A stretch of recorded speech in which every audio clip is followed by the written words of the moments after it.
నుంచి మనం అనిపిస్తూ అవి చూపించాలి. ఆ బొమ్మ ఆ చక్రాలు కలర్లో ఉంటాయి. ఆ చక్రాలు వాళ్ళకి చూపిస్తూ ఆ చక్రాన్ని అనమని చెప్పాలి. అప్పుడు వాళ్ళు గుర్తుపడతారు.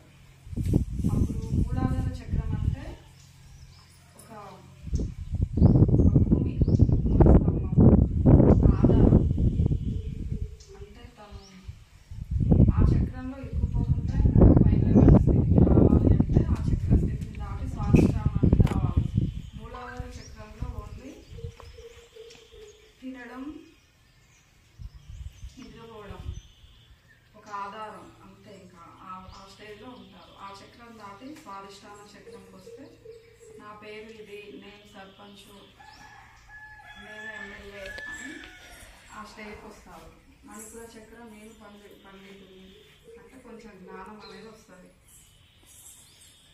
అనాహత చక్రం అందరినీ ప్రేమించే తత్వం వస్తుంది. అంటే ఒక లైఫ్ గాడ్, మన దేవుడు అందరినీ ఎలా ప్రేమిస్తాడో అలా మనకి ప్రేమతత్వం అనేది వస్తుంది.